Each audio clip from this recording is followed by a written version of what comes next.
Hi,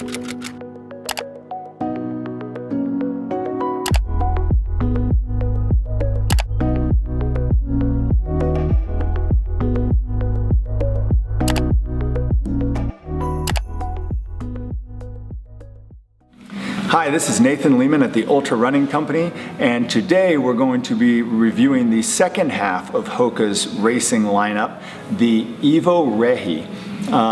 We just finished up a review on the brand new and much more commercially talked about Hoka Carbon X. And in our review, we said that while it was a fantastic go fast race day shoe with a lot of great technology, it may not be your shoe of choice for something like a 5K or a 10K.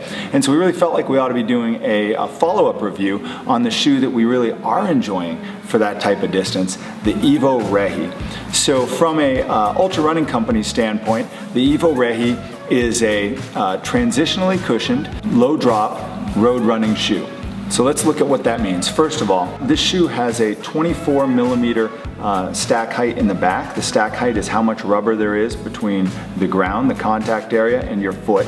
So 24 millimeters in the heel and 20 millimeters in the back. Now, that's actually really interesting. We've read a bunch of different reviews claiming different stack heights. When we measured this shoe, we got 20 millimeters in the back and 14 millimeters in the front, meaning that for us, with our measurements, this is actually a 6 millimeter drop shoe, which would actually put it in the kind of high drop category for us. We generally think of anything 7 millimeters or higher as being high drop. So this is right on the edge by our measurement. It runs as a relatively flat shoe, so it feels very flat on your foot. We'll get into that. Regardless of whether you take the Hoka 4 millimeter drop measurement or our 6 millimeter drop measurement, it's going to fall into that low drop category. So basically what we've got here, and what's really interesting about this shoe, is that unlike every other Hoka made, this shoe is designed to be exceptionally flexible and is really a racing flat with Hoka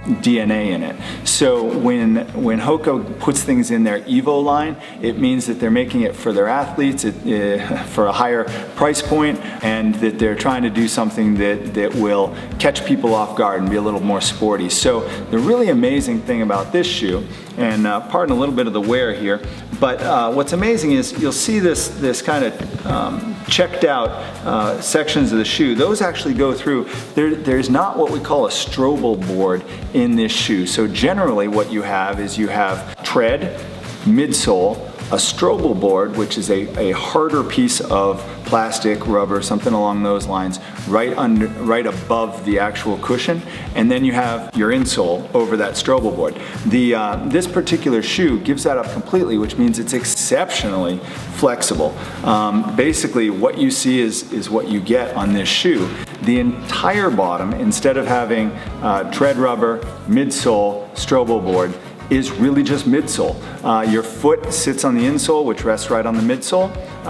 Then there's the rubber itself is basically a rubberized midsole, so they've combined that carbon with the traditional foam on the middle and made a more durable rubber that you can really run on. The reason I used a used shoe on this is this shoe has about 60 miles on it, and we expected it to wear off very quickly. We saw some very early wear, but after running a while, it's actually held up very, very well. So this shoe will probably get us 300 miles or so with my running, which is certainly longer than we expected. It's not a long time for running shoes. My average typical running shoe is going to last 400 to 500 miles. A long one will last 700 to 1,000 miles for me.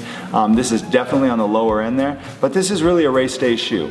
It's exceptionally light. For a Hoka, it is the lightest shoe that they've ever made. The women's shoe comes in at 5.8 ounces. The men's shoe comes in at 6.7 ounces. And even for a size 13 shoe, which is what I'm rocking these days, 7.8 ounces. So when you hear people talking about a 10-ounce shoe being kind of the maximum level, this is well below, and there aren't many shoes well below 10 ounces in a size 13. Basically, the thing about this rubber, and I've talked a lot about the uniqueness of it, but it's a very soft rubber. You can feel the ground, but you're not getting a whole lot of feedback from it.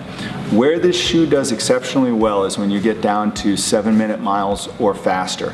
And that's somewhat arbitrary, maybe it's 7.5 minutes for you.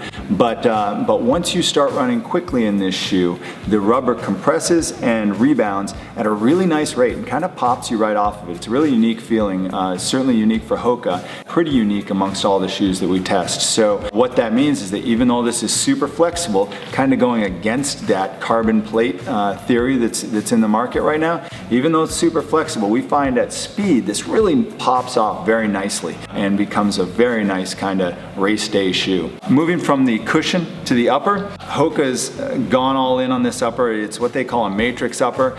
In order to get lightweight, they've woven in some highly durable fibers, the kind of thing that would go in a Kevlar vest. It's also the kind of thing they use in their other Evo shoes, specifically for durability and lightweight. Now, the one downside of that Kevlar type material is that it does not stretch at all. So what Hoka's done is put a very stretchy layer right here, which allows the shoe to kind of come apart and really hold a wide variety of foot shapes. This is not a shoe for a wide foot. It still has a kind of tapered sole on it, but it is a shoe that fits a large number of foot sizes, and because of this more stretchy portion right here, it allows your foot to move with the shoe. So very, very comfortable. This back piece, although there's really not a heel counter, a stiff piece of rubber right here, because of the way this is formed, it really locks in around your heel and around your instep and gives you very, very nice control at speeds for this shoe.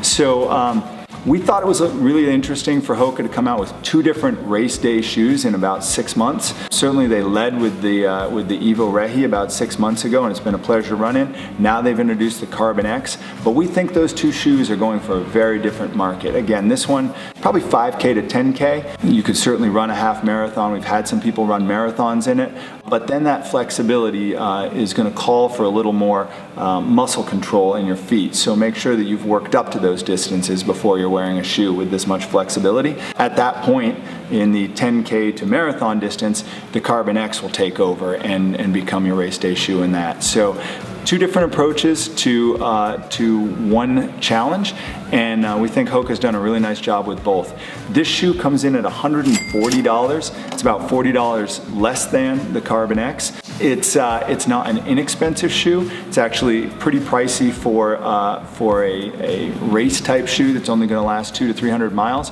but delivers a really unique performance that we enjoy and we think you will enjoy as well. If you have any questions or comments, please leave them in the comments section. We try and get to that just as quickly as we can. We will try and respond to every question, but it will be within the confines of the fact that we're running an actual brick and mortar store. If you'd like to see what we're up to, go to ultrarunningcompany.com and find out about us. If you'd like to order this shoe, it's available there, and we hope you will leave your comments and let us know how we can improve our reviews, how we can answer your questions, and how you like the shoe. Thank you very much for watching. We look forward to talking with you again soon.